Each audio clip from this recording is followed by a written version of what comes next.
Jadi aku tuh menolak aku tuh menolak memprotek ya. Iya, memprotek untuk kayak enggak kok gak mau gitu. Sampai kayaknya yang paling usil tuh cuman satu entitas hantu yang pernah aku tulis tuh yang paling usil cuman di Danur tuh Asih, ingat gak Asih satu? Oh iya. Asih. Ya. Yes, karena kalau kita tahu dia kan, aduh maaf ya sih, sok kesana terus tadinya kan cuma mau di balik layar gitu kan, maksudnya cuman kayak oh ya mau datengin Teresa aja gitu, tiba-tiba kayak Teresa kan kerasukan Asih terus kayak dia itu tuh yang nulis suruh masuk gitu, masuklah aku ke layar kan, masuk udah boleh masuk aja masuk gitu, terus Teresa kesana Asih terus dia ngomong gini, dia mah ngomong pakai bahasa Sunda ya, dia mah kalau diajak main gak pernah mau, terus aku diam langsung kayak sama kayak pas lo lagi. Iya, pas saya nulis kayak damn. Pas aku nikah, aku pindah ke rumah, terus sama adikku kayak serem banget tiap buka kamar dia ada lukisan itu gitu kan. Akhirnya sama dia ditaruh di kamar dia. Ditaruh di kamar dia gitu kan. Si lukisan itu biar enggak terlalu serem lah dia sendirian di kamarku gitu kan. Ditaruh di kamar dia, terus dia malam-malam enggak bisa tidur, dia pindah posisi. Jadi tadinya lukisannya di sini nih tempat tidur. Terus dia pindah posisi jadi lukisan di sini nih tempat tidur. Terus dia pas jam 2:30 gitu, dia lagi tidur tiba-tiba ada nenek-nenek lagi duduk gitu kan. Anjir. Mas. Ada nenek-nenek lagi duduk kata dia. Ngeliatin dia. Terus dia baca kayak, terus lo baca apa? Gue baca bismillah doang, kok lo gak baca ayat kursi? Kan gak habis lo baca ayat kursi, gue lupa apa katanya gitu. Udah anak ustadz kalau lagi takut, lupa. Iya, manusia juga gitu. Astagfirullahaladzim gitu kan, sampai abis itu dia baca itu. Terus tiba-tiba nenek-neneknya ketawa, jadi dicolek-colek gitu, terus dia istighfar gitu. Terus abis itu nenek-neneknya ketawa, dia terbang masuk ke dalam lukisan itu. Si nenek-neneknya. Terus dia gak ngomong apa-apa, besok paginya itu lukisan diambil sama dia. Dimadepin ke ini, ke apa namanya Al-Qurannya dia itu, biar masuk Islam kan. Habis itu sekarang terus ternyata kayaknya tempat posisi dia tuh di kamar adikku yang satunya lagi, ya kan. Nah adikku jadi pernah ngelihat yang satunya lagi, jadi pernah ngelihat sesuatu. Sekarang lukisan itu nggak tahu di mana. Bahkan sebelum, jadi dari situ baru aku bawa ke MD, kayak bahwa aku mau bikin film horor nih, dan aku yakin banget dengan risetku ini bakal segini gitu. Jadi kayak aku sudah kenalan sama Risanya gitu, dan kenalan berikutnya kan Risa dalam bentuk film kan gitu. Jadi ketika di Danur tuh berkenalan sama Risa rasanya emang paling paling lebih mudah karena dikasih bahannya kan, dia banyak banget buku-buku yang dia tulis itu. Tapi kalau misalnya kayak film-film lain kita kan harus kenalan sama karakternya, bersamaan dengan kita tumbuh sama si karakternya gitu. Tapi Danur tuh emang kayak karakter yang nempel banget di di ini kita gitu, di ini aku gitu. By the way, aku tadi kan emang menyapa ya teman-teman Arisa, tapi ini ada apa ya? Nggak apa-apa kan? Saya juga paham kok, saya paham. Karena saya udah digangguin dari tadi gitu. Aku tiba-tiba kayak nggak fokus itu karena tadi aku kayak dengan santai kayak, Peter gitu. Aduh. Jangan diulang lagi ya, maaf. Gangguannya udah dari tadi. Kakinya nggak mau naik dari tadi. Udah naik ke atas dia.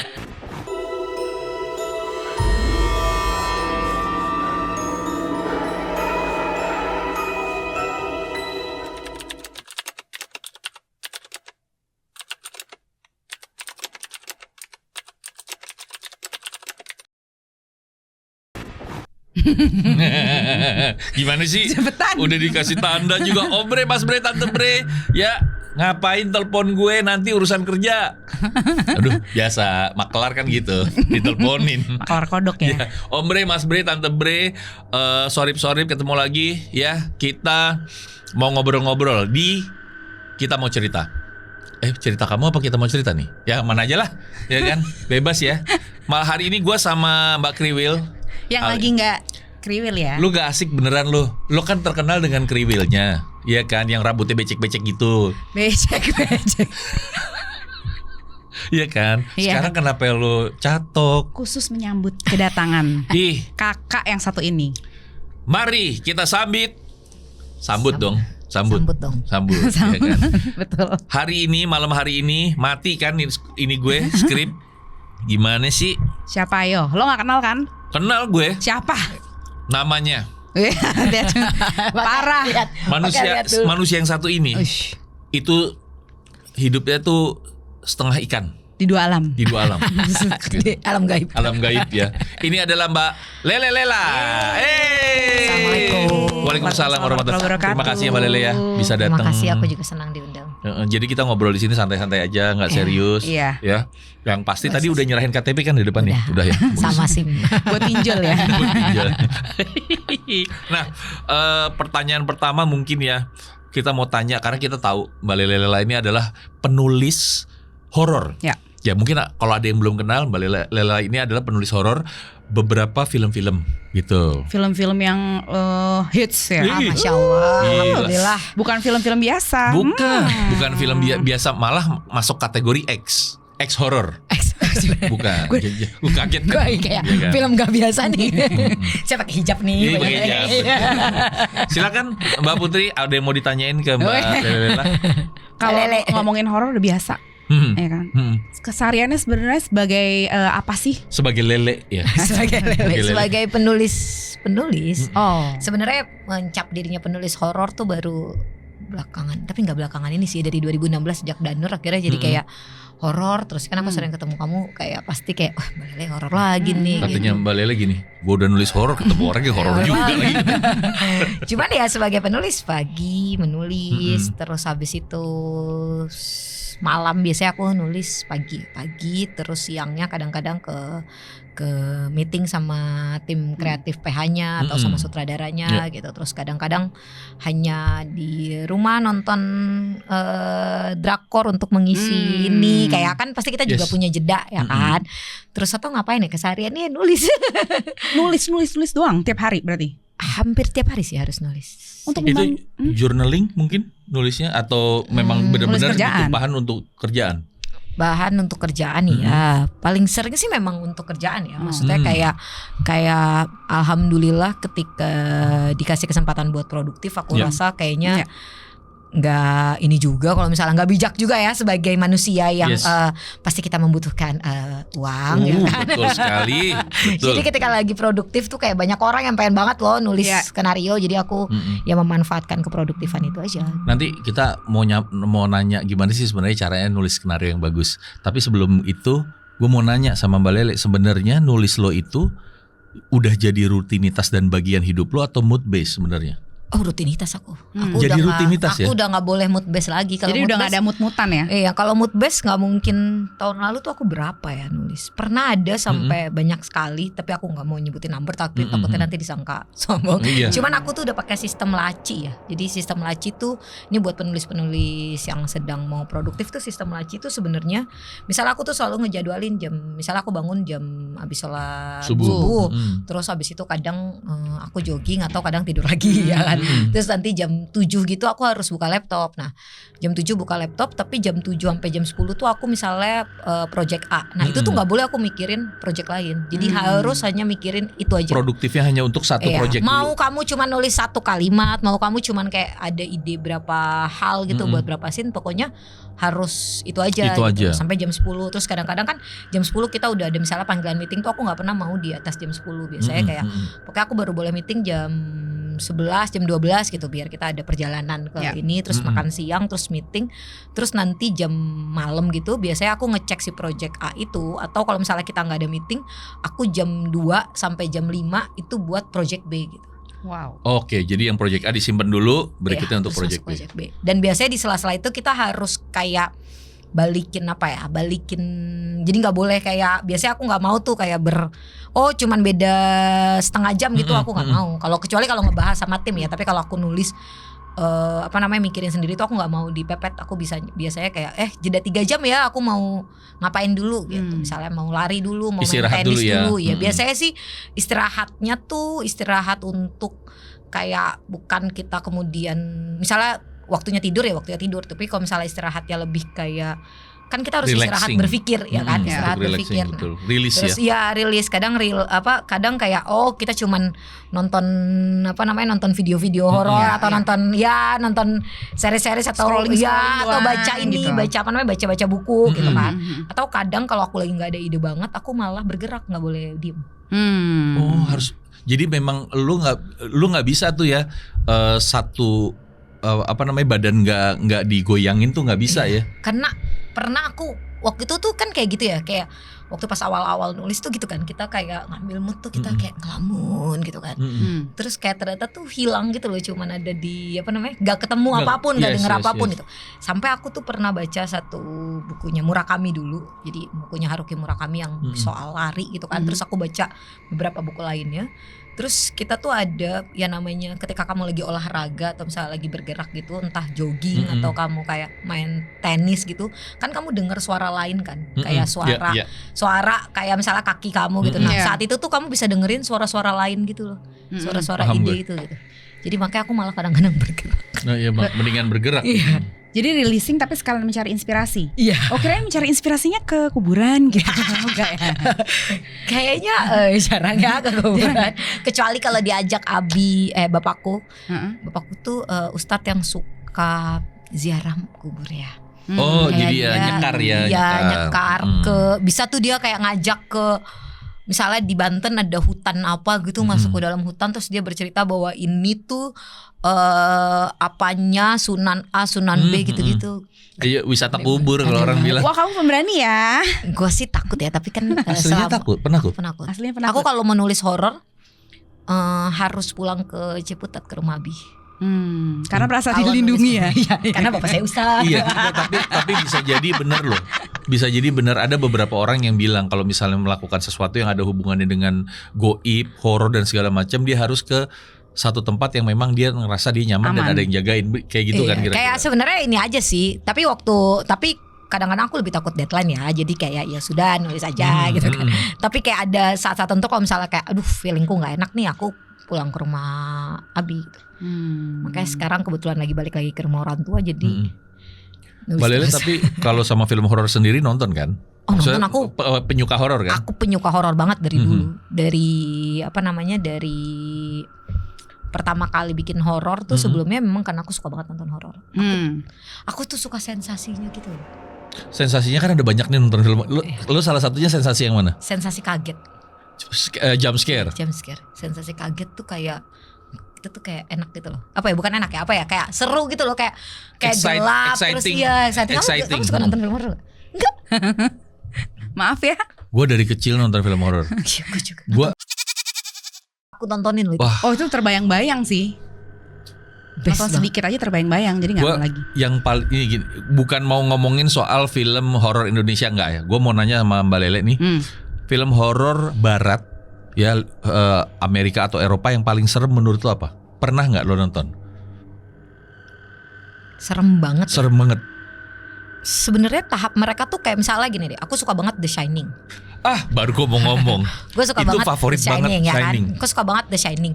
Tapi ketika misalnya kita nonton berapa kali, dia tuh nggak akan yang kayak langsung wah jadi serem banget gitu. Tapi dia tuh serem ketika pertama kali, sebagai proses tuh serem banget gitu. Nah tapi beda sama film Asia ya, yang ketika nonton diulang kali tuh kadang-kadang kita masih takut. Karena menurut aku seringkali film yang lebih dekat sama negara kita itu setan betul. Tuh teritorial loh. Betul. Setan tuh teritorial banget. Kayak setan Asia tuh bukan setan di Amerika. Iya, bukan. Beda. Setan Amerika kenapa?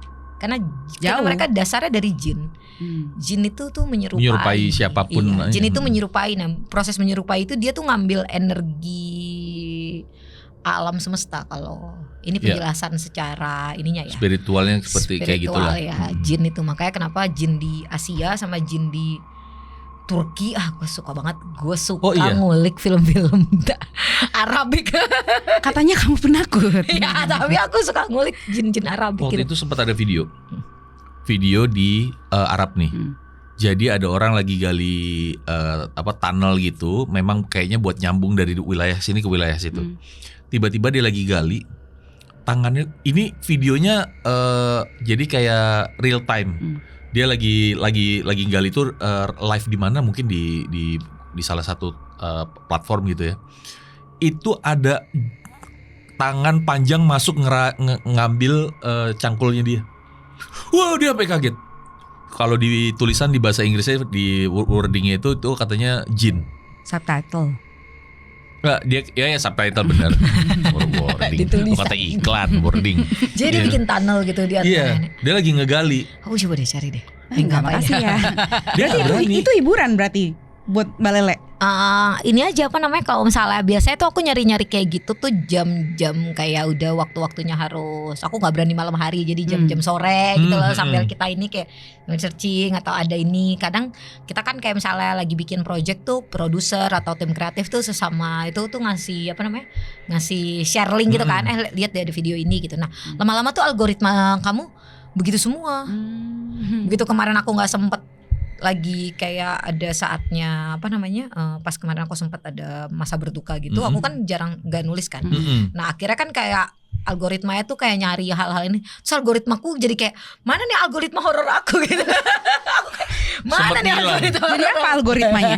Jadi algoritma ke ibuan gitu loh, tau kan, algoritma perempuan atau nggak belanja gitu kan, itu lebih bahaya mendingan algoritma setan gua. Itu juga horor. Mendingan bahaya, mendingan belanja kalau buat aku.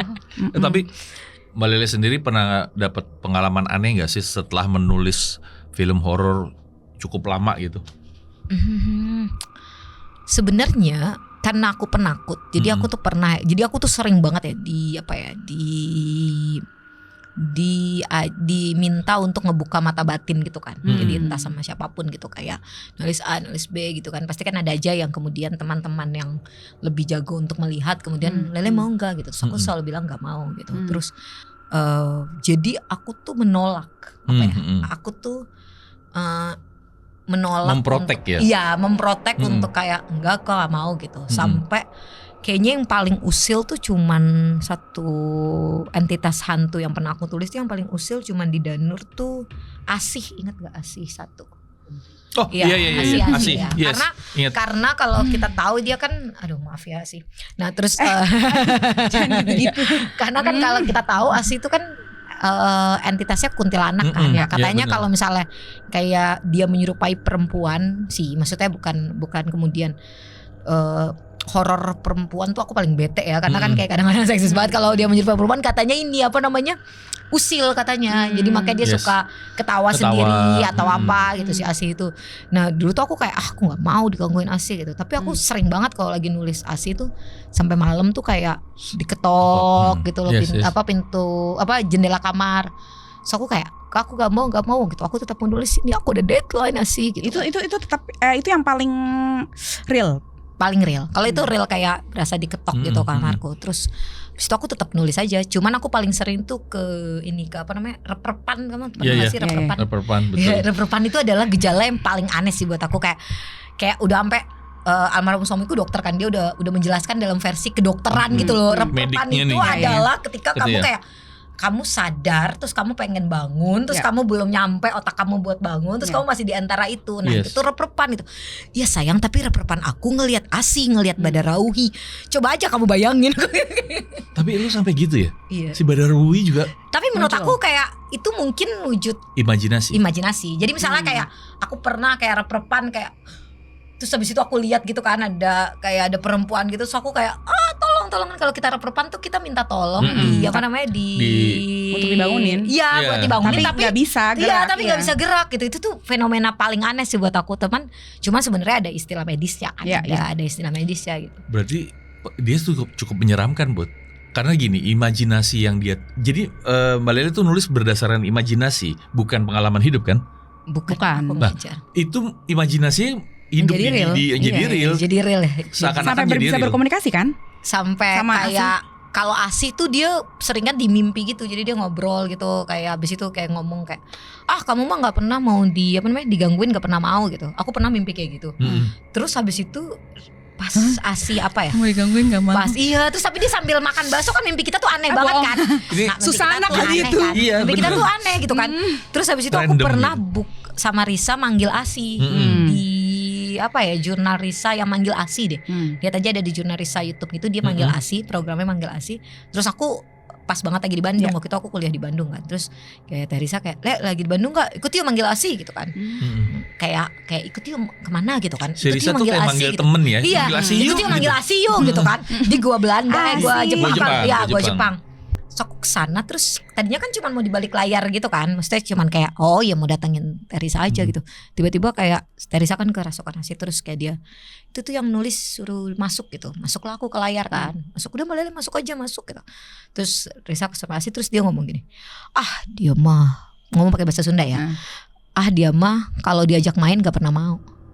Terus aku diam langsung kayak sama kayak pas lo lagi. Iya pas lagi nulis kayak damn. Terus gue kayak ya itu gak tahu ya bener apa enggak, cuman kan kayak wallahu alam, cuman kayak itu tuh mungkin ya kadang-kadang tuh aku suka denial padahal penulis horor ya, wallahu alam gue kayak Percaya nggak tapi? percaya, aku percaya banget sama Jin. Ya, aku betul. percaya banget sama jin. kayak gue udah percaya sama jin, dan gue selalu menerangkan ke orang-orang bahwa lu jangan takut sama yang namanya kuntai, si poci apa, enggak ada, itu cuman perwujudan jin pakai ini tuh gitu. Itu sudah ada sebelum manusia ada diciptakan. Iya, oke baik. Jadi kamu gak usah takut. Aku nggak takut. Ada aku yang jagain. Kebiasaan anehnya tuh apalagi tuh, J? Itu kan termasuk aneh ya, maksudnya bisa berkomunikasi. Terus kalau pada tapi aku saat tuh nulis kayak horor, aku nggak tahu ya bisa atau enggak komunikasi sebutannya ya. Kayak maksudnya kayak masalahnya bapakku tuh ustadz yang kayak bukan kayak ustadz di film horor. Kalau ustadz di film horor tuh dia menjelaskan kan. Kalau bapak saya tuh ustadz yang kayak udah nikmatin aja gitu. Jadi kamu kebayangkan ada ustadz yang dia cuma kayak udah nikmatin aja. Ada nih adekku, jadi aku tuh suka banget, walaupun aku penakut tapi aku tuh suka banget lukisan ya. Jadi kayak aku tuh tahun 2000 berapa aku bahkan sampai punya galeri seni gitu di Bandung buat bisnis gitu kan. Terus akhirnya aku jadi suka koleksi lukisan gitu. Nah termasuk lukisan-lukisan yang aku suka tuh adalah lukisan yang kayak muka tapi bukan muka. Kamu kebayang gak sih yang kayak lukisan yang abstrak tapi kelihatan kayak ada bentuk muka. Iya kayak ada bentuk muka atau bentuk lukuk tubuh gitu. Nah aku tuh suka banget itu sampai, nah itu tuh menurut adekku itu tuh aneh. Menurut adekku tuh itu aneh karena aku bisa kayak dengan gampangnya memajang itu kayak serp di kamar gitu kan. Kayak dan aku kayak ya udah ya lukisan justru lukisan yang ini menarik. Berarti Mbak Lele termasuk orang yang kalau lihat awan itu bisa ngelihat bentuk muka nggak? Iya kayak gitu-gitu. Kan? Pecahan cat di tembok itu gue pernah jadi kayak bisa ngebayangin hal yang gitu kayak imajinatif sekali ya. Gue kayak gitu. Jadi kalau lagi tadi kan kayak tadi kan kalau lagi nulis ngapain kan? Selain kalau lagi nggak bisa keluar tapi lo harus nyari inspirasi. Aku cuman tinggal kayak nengok ke banyak lukisan yang misalnya lukisannya ada yang kayak dia di hutan lagi meluk pohon tapi di bayangannya ada sini gitu. Aneh-aneh banget tuh lukisan gue aneh-aneh. Enggak, makasih maaf ya. Saya bukan enggak sopan. Tapi enggak aneh, itu tuh aku suka kayak apa ya? Aku suka secara aku sangat mengapresiasi karya seni rupa itu gitu. Nah, dan itu jadi bagian dari inspirasiku juga. Nah, itu padahal adekku pernah bilang ada satu lukisan gitu. Nah, ini cerita horor sih di rumah gitu kan.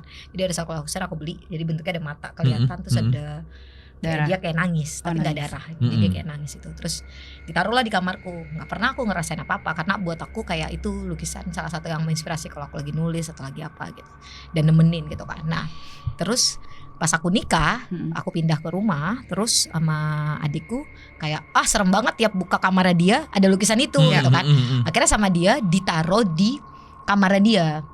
Ditaruh di kamarnya dia gitu kan si lukisan itu biar nggak terlalu serem lah dia sendirian di kamarku gitu kan. Ditaruh di kamarnya dia, terus dia malam-malam nggak bisa tidur, dia pindah posisi. Jadi tadinya lukisannya di sini nih tempat tidur, terus dia pindah posisi jadi lukisan di sini nih tempat tidur ya kan. Terus dia pas jam 2:30 gitu dia lagi tidur, tiba-tiba ada nenek-nenek lagi duduk gitu kan. Anjir. Mas. Ada nenek-nenek lagi duduk kata dia. Ngeliatin dia. Terus dia baca kayak, terus lo baca apa? Gue baca bismillah doang. Kok lo gak baca ayat kursi?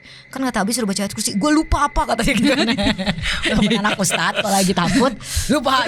Iya, manusia juga gitu. Astagfirullahaladzim gitu kan. Sampai abis itu dia baca ini, terus tiba-tiba nenek-neneknya ketawa. Jadi dicolek-colek gitu. Terus dia istighfar gitu.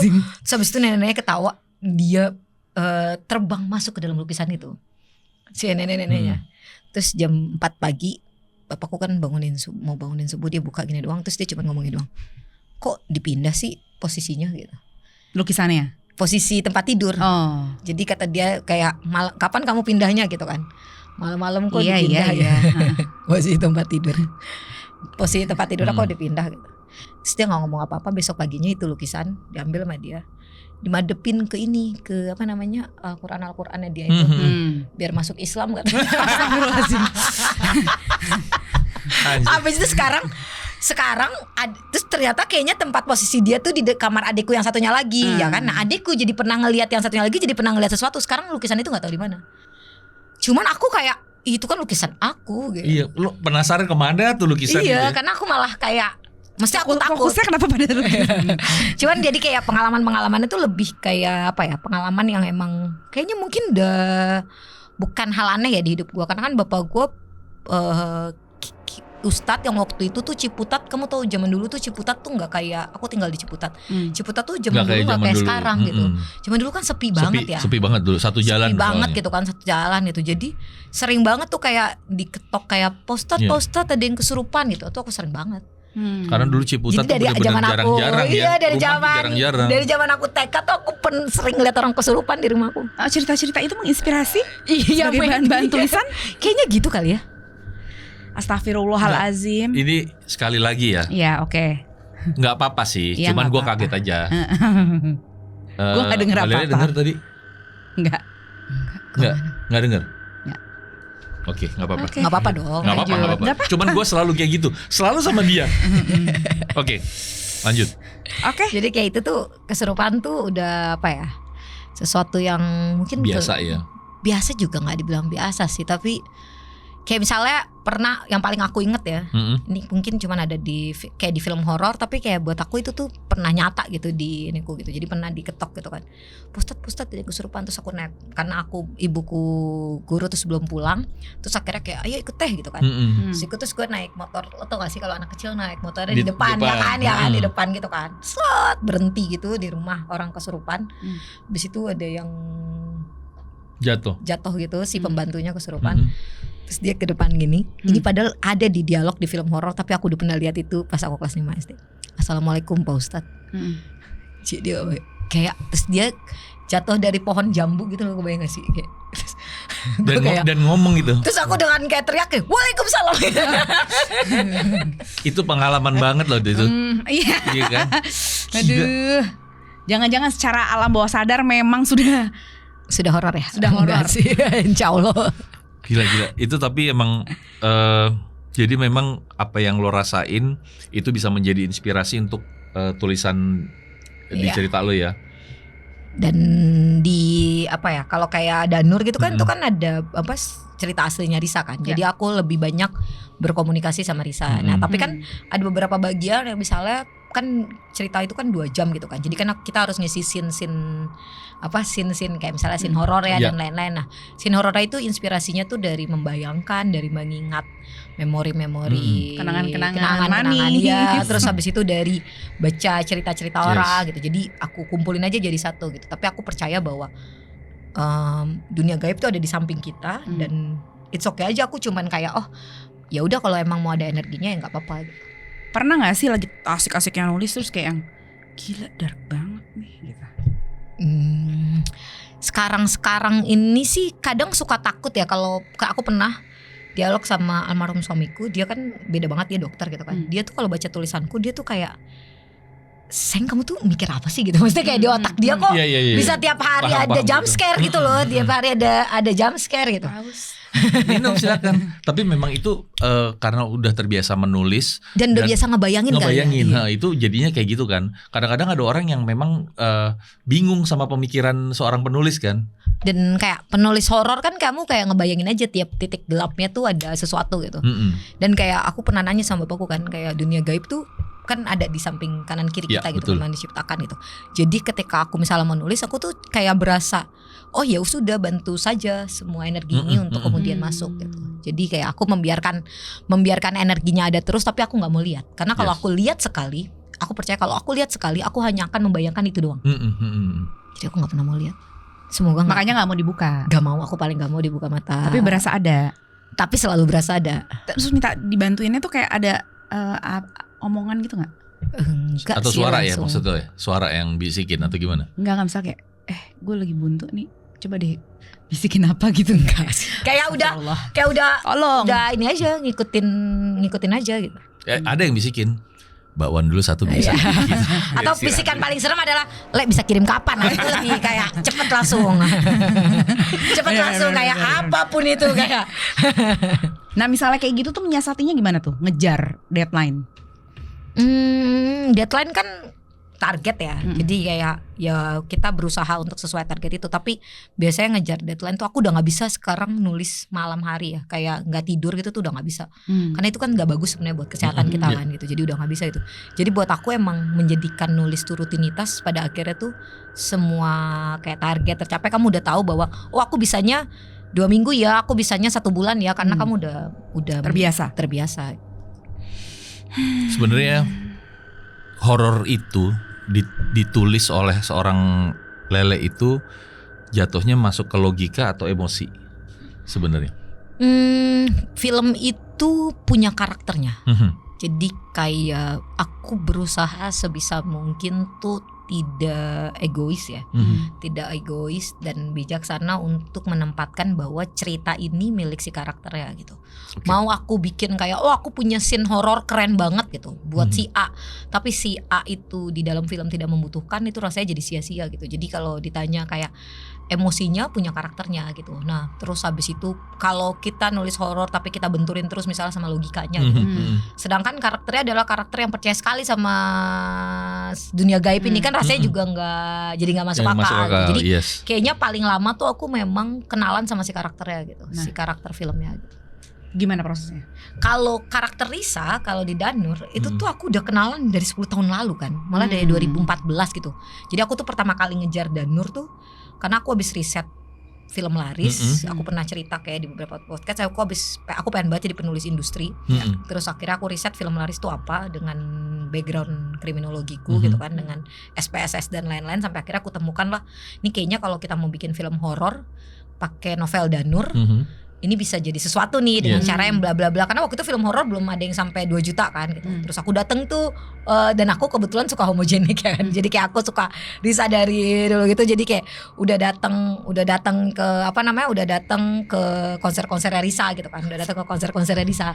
Terus aku liatin gitu. Risa tuh kalau konser, kamu pernah lihat gak sih? Risa tuh kalau konser dia bisa loh nyapa, "Hai Peter" gitu. "Hai Hendrik" gitu. Dia bisa nyapa teman-temannya. Itu kan sesuatu banget ya buat aku kayak aneh banget nih orang gitu. Sampai akhirnya aku minta teleponnya dan habis itu aku ketemu sama Risa gitu. Jadi kenalanku sama Risa tuh udah bahkan sebelum, jadi dari situ baru aku bawa ke MD. Kayak bahwa aku mau bikin film horor nih dan aku yakin banget dengan risetku ini bakal segini gitu. Jadi kayak aku sudah kenalan sama Risanya gitu, dan kenalan berikutnya kan Risa dalam bentuk film kan gitu. Jadi ketika di Danur tuh berkenalan sama Risa rasanya emang paling lebih mudah karena dikasih bahannya kan, dia banyak banget buku-buku yang dia tulis itu. Tapi kalau misalnya kayak film-film lain kita kan harus kenalan sama karakternya bersamaan dengan kita tumbuh sama si karakternya gitu. Tapi Danur tuh emang kayak karakter yang nempel banget di di ini kita gitu, di ini aku gitu. By the way, aku tadi kan emang menyapa ya teman-teman Risa, tapi ini ada apa ya? Nggak apa-apa kan? Saya juga maaf ya, paham kok, saya paham. Karena saya udah digangguin dari tadi gitu. Aku tiba-tiba kayak nggak fokus itu karena tadi aku kayak dengan santai kayak Peter gitu. Aduh. Jangan diulang lagi ya, maaf. Gangguannya udah dari tadi. Kakinya nggak mau naik dari tadi. Dia udah naik ke atas dia. Di boleh satu di sini, satu di sana. Itu new fun fact ya guys. Jadi kalau kita membicarakan teman-teman gaib, kata teman-teman yang lain itu akan nyambung. Itu nyambung. Nah makanya biasanya beberapa teman-teman tuh ketika membicarakan hal gaib kakinya dia naik ya kan. Nah, kita naik nih. Susah, ya kan. Supaya si teman gaib ini budek gitu. Ya gitu katanya begitu. Nah aku kan hanya mempercayai apa yang dia percayai. Jadi aku ikutan naik kadang-kadang. Dicoba aja. Dicoba aja. Gitu. Tapi kalau kita lihat film Danur dari yang pertama ini sama Danur 4, sisi emosionalnya yang menjadi benang merahnya apa sih sebenarnya? Ada satu hal yang waktu itu Risa pernah bilang dia tidak pernah berani untuk menceritakan. Itu adalah menggambarkan kematiannya teman-teman Risa, Peter, Hans, Hendrik dan lain-lain. Nah, ketika mau mengakhiri Danur, maksudnya ini kan Danur the last chapter, aku kemudian bertanya sama Risa, boleh tidak untuk pertama kalinya kita menceritakan kematiannya mereka gitu. Jadi akhirnya di situ memang yang paling beda adalah setelah berteman cukup lama dengan Peter CS, Risa merasakan bagaimana kematian mereka gitu. Nah itu tuh yang paling berbeda ya dari ini dari itu. Karena yang kita belum pernah sebelumnya. kan kita cuma tahu Peter CS ini teman-teman baik Garissa, teman-teman lucunya gitu kan. Tapi kan kita belum pernah melihat sebenarnya kan mereka hantu punya punya kematian ya. Nah kematiannya tuh seperti apa, jadi bisa akhirnya merasakan kematiannya mereka gitu.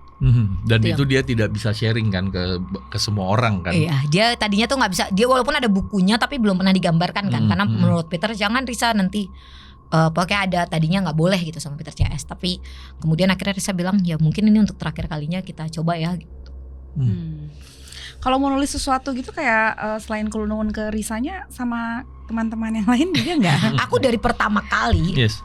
Pertama kali aku datengin Risa, aku ingat banget di Selasar Sunario Bandung. Sampai ingat gitu. Terus aku bilang kan, Teh aku mau filmin ini gitu. Terus aku aku penulis, aku lagi belajar nulis, aku pengen filmin ini gitu. Emang bisa Le gitu. Bisa, nanti aku coba bantu bawa ke PH dan lain-lain gitu. Terus dia bilang ya udah, terserah Peter gitu kan. Harus izin dulu sama Peter gitu. Terus aku kan diam ya kayak Peter gitu kan. Terus aku kayak nengok gitu karena Risa ngelihat ke sampingku kan, aku bilang kayak tapi kan bingung gak aku ya kayak enggak ngeliat ya. Terus abis itu aku waktu nyasar tuh, terus aku bilang Teh aku sholat asar dulu ya di di bawah gitu. Nah musola Selasar Sunario tuh ke bawah banget itu ya serem banget kan. Terus aku inget tuh aku kayak sholat, abis itu aku tuh cuman bilang doang kalau ini sesuatu yang baik untuk saya ya Allah, kayak aku tahu bahwa apapun kan yang tadi aku bilang, aku tuh percaya adalah sama bentuk jin gitu. Terus jin itu bisa menyerupai macam-macam, termasuk ketika kita punya teman bukan teman halusinasi sih, teman teman berbentuk jin kemudian dinamai kan itu kan seperti teman yang kemudian bernama gitu. Nah ketika teman bernama dia akan terus menerus berbentuk seperti itu. Seperti ketika orang Indonesia menamai jin perempuan sebagai kuntilanak ya kan, dan kita akan mengenal oh ini kuntilanak dan dia akan berbentuk seperti itu gitu. Jadi aku bilang kalau ini baik untukku ya udah diiniin gitu. Terus lama itu tuh jadi aku ngelihat manajerku tuh tetap lagi sholat, padahal ternyata manajerku tuh udah di atas, udah selesai lama nungguin di atas gitu. Jadi aku tuh lama banget di musola itu. Jadi kayak bener-bener lama. Terus aku lihat cuma ngintip ini doang kan, kita lagi berdua kan, kita ngintip oh masih ada tuh, aku ditemenin sama manajerku laki. Terus kayak oh masih ada tuh gitu. Terus ternyata manajerku tuh sampai ngechat Le lama amat gitu doang. Terus habis itu akhirnya aku naik ke atas kan, terus jadi itu lama kayak hampir setengah jam gitu kan. Kita kayak Risa kayak terus habis itu aku duduk kayak maaf ya aku nggak tahu, aku pikir masih ada tadi di bawah gitu. Risa ngomong ya kata Peter CS selalu baik kok gitu. Terus aku kayak merinding lagi gue merinding kayak Risa ngomong gitu. Iya, terus aku kayak makasih ya Allah gitu. Karena kalau aku gini, aku percaya sekali sama itu, tapi jangan sampai kepercayaan aku terhadap jin itu merusak akidah kita gitu. Jadi kayak aku tuh selalu tidak dibolehkan sama bapakku kalau kita membagikan cerita horor tapi kemudian sembrono gitu. Makanya aku suka kayak aku tuh sebenarnya hati-hati banget loh guys kalau kayak ada adegan sholat ya. Adegan sholat, karena sebenarnya kita tuh pengen nge-closure ya. Enggak kok gitu, nggak apa-apa. Cuman bahkan ketika kamu lagi sholat pun, sampai ada banyak kan kisah sahabat Nabi, kisah zaman dulu di mana ketika lagi sholat pun jin tuh akan tetap berusaha loh mengganggu, tetap merusak akidah kamu, bahkan sampai itu tuh katanya sampai kamu kalau meninggal tuh sakaratul maut sampai sakaratul maut kamu itu setan ibaratnya dia tuh adalah tugasnya mengganggu kita sampai ngerusak itu. Mohon maaf aku terpukau. Jadi aku sekarang makan gaji buta aja. Bukan, gue tahu dia sebenarnya itu bergejolak di hatinya, di pikirannya dia, ya kan? Enggak, gue cuma mikir pulang gimana nih gitu. Pulang dari sini kan lo bawa mobil, udah nyalain starter mobil, nggak ada apa-apa. Kalau ada tuh cuman kayak ya Allah ini ciptaanmu titik. Iya. Karena sebenarnya gini. Ini kita mesti jelasin juga ya Mbak Lele ya, karena gini, yang namanya jin itu ada di sekitar kita sekarang. Karena kita hidup berdampingan sama dimanapun ada, sama aja gitu. Mereka hidup tapi di dunia mereka, gitu. Kita kayak harus ada satu sesi jin Islam ya. Kita harus ada kayak gitu. Oh menarik, bisa jadi narsum ya. Tapi gini, Mbak Lele dari Danur 4 yang paling berat pada saat menulis Danur 4 ini tuh ada bagian yang tertentu nggak yang nanti ada di filmnya? Sebenarnya gini, paling beratnya justru adalah mengakhiri Danur. Jadi waktu pas Danur 3 tuh aku udah sempat bilang sama MD, pas saya nggak mau ngelanjutin Danur. Iya. Aku udah sempat bilang saya nggak mau ngelanjutin Danur karena saya takut ke apa ya, pengetahuan saya tentang karakter tuh membuat tidak objektif lagi gitu kan. Nah jadi kayak saya mau undahan aja deh Danur, takutnya kan nggak objektif kita kayak ngelihat putusan karakternya dan lain-lain itu. Sampai akhirnya MD tuh mencoba sama beberapa penulis, terus habis itu mencoba nyari bentuk cerita, sampai akhirnya Manoj bilang bahwa Lele sepertinya memang harus dilanjutin sama Lele gitu. Terus aku kayak ngerasa waktu itu aku nutupnya belum baik ya gitu. Jadi akhirnya mulai menutupnya dan setelah itu aku bikin cerita itu tuh lebih sulit adalah pastikan ekspektasinya tuh banyak sekali ya gitu. Makanya aku kayak semoga sih memenuhi ekspektasi, kalaupun tidak kita sangat kayak berusaha bahwa ini sebuah cerita yang mau kita sajikan gitu. Nah jadi yang paling sulit tuh itunya sebenarnya, bentuk ketika kita harus menceritakannya. Dan apalagi ini cerita yang kita gak mau nyakitin juga. Terus aku sangat menghormati ketika Risa bilang harus hati-hati menceritakan kematiannya Peter CS kan, karena itu kematian teman-temannya gitu. Betul. Dan aku harus menghargai kata-kata itu. Jadi kayaknya menceritakan kematiannya tuh kita harus milih banget kayak apa ya, ceritanya tidak terlalu yang kayak gimana atau gimana dan sesuai sama cerita-cerita mereka gitu. Jadi nggak boleh digambarkan terlalu berlebihan gitu ya, dan sesuai sama Peter tuh akan matinya gimana. Terus Hans, kamu belum pernah lihat kan Peter dulu tuh sebenarnya kan sebelum dia jadi hantu Peter tuh dia mengalami apa gitu. Itu berapa? Approvalnya berapa lama tuh? Oke, pakai cerita yang ini gitu. Sama Risa. Karena mereka udah melewati lebih lama kan, dari Danur 3 tuh lama banget, dari 2019 Danur 3 tuh. Iya, Danur 3 betul. Danur 3 aku tuh sempet gak mau megang Danur sama sekali sampai selama pandemi. Aku gak mau megang Danur sama sekali. Aku mau nulis yang lain deh. Waktu itu kan habis itu ada KKN, ada yang lain-lain gitu. Sampai akhirnya 2021 kayaknya baru abis itu aku mulai 2021 apa 2022 gitu, aku lupa ya, pokoknya setelah pandemi 2022 ya, 2022 terus baru aku mulai coret-coret. Terus 2023 aku kasih ke Pak Manoj dan Risa, terus mereka kayak ya udah yang ini aja ceritanya, terus yang diceritakan part ini, terus baru abis itu nulis. Nih pertanyaan buat Mbak Lele, pada saat ini Danur 4 adalah closure dari perjalanan Danur 1 sampai 4 ini. Sedih. Ya. Dan ini kan benar-benar penutupan ya katanya ya. Apa kita nggak tahu? Apakah mungkin ada universe kejutan kita nggak tahu. Tapi setelah Danur 4 ini selesai, apakah Mbak Lele juga akan stop menulis horor atau akan berlanjut dengan cerita yang lain? Danur kan film horor pertamaku. Benar-benar film horor pertama. Terus alhamdulillah 2,6 atau 2,7 gitu dia. Dia kemudian jadi yang pertama kali di atas 2 juta film horor gitu kan. Terus itu kan kemudian jadi banyak sekali orang bikin film horor gitu kan. Terus bahkan aku jadi kayak semua tawaranku film horor, dan aku berkenalan sama banyak semesta hantu ya, semesta gaib gitu kan. Banyak banget ya kan. Sampai kayak aku tuh nggak sadar ya, aku nulis aja sampai kayak ada yang aku baru lihat IMDb gitu ya, kayak 39 film horor gue apa 35 ya. 35an film horor. So kayak kapan sih gue nulisnya gitu, gue juga lupa gitu, kayak maksudnya kayak kadang kita nulis aja gitu. Terus dan ketika Danur tuh berarti banget buat hidupku, karena dia yang membuat aku jadi kemudian dikenal banyak orang, terus sampai berkenalan sama banyak hal gaib gitu. Tidak pernah, aku tuh nggak pernah matok oke aku mau nulis, udah berhenti nulis horor gitu kan. Cuman memang setelah Danur ini tuh rasa-rasanya kayak menutup ceritanya Risa dan Peter CS tuh jadi sesuatu yang kayak kita udah 10 tahun ya bersama gitu. Jadi kayak ada malah lebih kesedih gitu loh. Jadi kayak malah momen sedih, belum mikirin lagi kayak abis ini terus ada Danur berikutnya atau ada ini, tetap kayak masih ada banyak cerita yang ditulis, sedang ditulis gitu. Dan untuk mungkin tahun depan, 2 tahun lagi gitu. Jadi masih banyak cerita yang lagi ditulis dan masih horor gitu. Jadi kayaknya kalau aku jawab sekarang terlalu gegabah, aku abis ini gak nulis horor lagi, gak sih gitu. Menurut aku kayak. Tapi kan itu part dari part kehidupannya Lele ya. Iya, part kan? Kehidupannya. Dan aku kayak mikir mungkin abis ini ada sih niat untuk bikin drama. Apalagi kemarin aku sempat ada momen berduka cukup panjang kan, kayak buat perempuan itu kan ini banget ya apa betul. Namanya lumayan iya gitu. Sebuah sesuatu yang kayaknya sebagai penulis tuh lebih enak buat kita keluarkan gitu. Mungkin itu yang akan membuat kayak perjalanan jadi berubah. Dan menurut aku kayak kayak Tuhan dan alam semesta tuh paling tahu sih the timing. Itu benar banget lagi. Benar banget lagi. Nah, rencana jadwal tayang Danur 4 kapan?